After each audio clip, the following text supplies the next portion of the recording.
आप बोले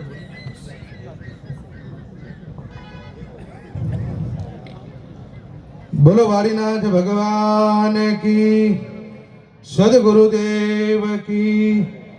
एक वखत બધા બે હાથ ઊંચા કરી અને ખૂબ જ ભાવથી એવો જય જયકાર કરીએ કે આપણા સૌના ગુરુવર્ય શ્રી પરમ પૂજ્ય પ્રાતઃસમણ્ય જેને આપણે ભાના નામથી ઓળખીએ એવા બળદેવગીરી બાપુને આજે શ્રદ્ધાંજલિ શબ્દરૂપી અર્પણ કરવાની છે।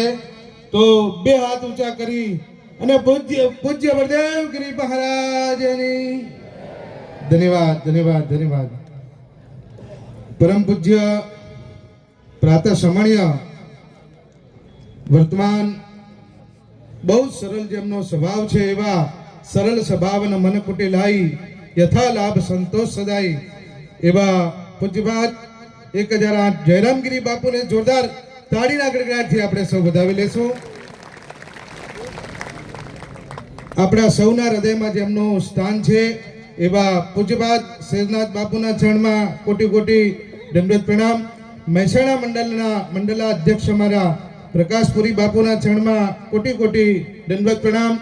અમારા અમર ભારતી બાપુ ગોવિંદનાથજી મહારાજ શ્રી કાર્તિકપુરી બાપુ રામેશ્વરપુરીજી મહારાજ અને બનાસકાંઠા મંડળના મંડલા અધ્યક્ષ દયાલપુરી બાપુ હરદયાલપુરી બાપુ સર્વ સંતો મૃદ મંગલમય સંત સમાજુ જો જગ જંગમ તીર્થ રાજુ અહીંયા વિપ્રબંધ પણ સૌ ઉપસ્થિત છે એમના ચરણમાં પણ આપણે નમન કરીએ।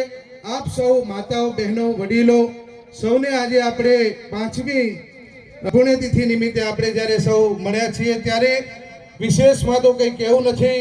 આવા વિદ્વાન મહાપુરુષ હોય અને એમની આગળ આપણે કંઈ પણ બોલીએ એ તો સૂર્યનારાયણ ભગવાન સામે દીવો કરવા બરોબર છે, પણ છતાંય આપણે જ્યારે શબ્દરૂપી શ્રદ્ધાંજલિ આપવી છે ત્યારે વિશ્વ બીજું કંઈ નહીં પણ ભ એટલે ભૂમિ, ભ એટલે ભજન, ભ એટલે ભાગ્ય અને ભ એટલે ભગવાન અને ભ એટલે ભા અને આપણે સમજાઈ જઈએ ને તો જીવનમાં બેડો પાર થઈ જાય। એના માટે હું એક મારા અંદાજમાં શેર કહું છું કે ફૂલ મેં કભી કીડે પાए જાતે, ફૂલ ગમે એવા હોય પણ એમાં ક્યાંક ને ક્યાંક કીડો જોવા મળે, એટલે फूल में कभी कीड़े पाए जाते हैं, अरे पत्थर में कभी हीरे पाए जाते हैं।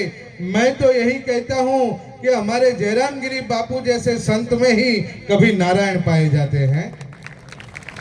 बहु आनंदनी बात છે।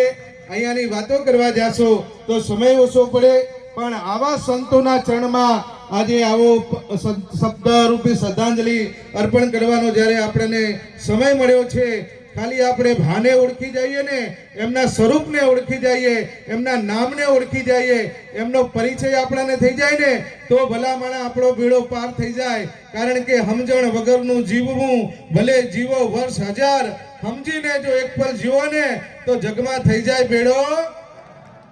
તો આ બેડો પાર કરવાની વાત છે એટલે હું ભાનો પરિચય આપું છું। ગમે તો તાળીના ગડગડાટથી વધાવજો કે પ્રેમ પરિચય को पहचान बना देता है। बानो एवो प्रेम હતો, આ જગ્યા પ્રત્યે એવો પ્રેમ છે, સર્વ સાધુ બનતેને એવો પ્રેમ હતો, એટલે પ્રેમ પરિચય को पहचान बना देता है। अरे प्रेम वो चीज है कि कब्रिस्तान को गुलिस्तान बना देता है। ये सब साधु संतों की बात करता हूँ कि प्रेम तो इंसान को भी भगवान बना देता है। એટલે આપણે સૌ આજે ભગવાન રૂપી એમને આપણે શ્રદ્ધાંજલિ અર્પણ કરીએ છીએ। સર્વ સંતો મહંતો પૂજ્યપાદ અમારા મહામંડલેશ્વર દશરથપુરીજી બાપુના ચરણમાં પણ કોટી કોટી નમન સાથે મારી વાણીને વિરમું છું। સૌને જય વાડીનાથ, જય વાડીનાથ। ખૂબ આભાર પૂજ્ય બાપુ આપનો। દુધઈથી આપણા દુધરેજ પરમ પૂજ્ય મહંત શ્રી પધાર્યા છે, મદ્રેસણાથી બાપુ પધાર્યા છે, અમે આવકારીએ છીએ। હવે વિનંતી કરીએ છીએ શબ્દરૂપી પૂજ્ય બાને શ્રદ્ધાંજલિ અને પુષ્પાંજલિ આપવા માટે લક્ષ્મણદાસ મહારાજ શ્રી પરમ પ્રકાશ આશ્રમ અમદાવાદ પૂજ્ય બાપુને વિનંતી। प्रेम प्रकाश आश्रम अमदावाद ने विनंती। बोलो सदगुरुदेव भगवान की जय। वाडीनाथ धाम की जय। वाडीनाथ महादेव की जय। परम आदरणीय, परम श्रद्धेय, वंदनीय संत महात्मा सभी के महापुरुषों के चरणों में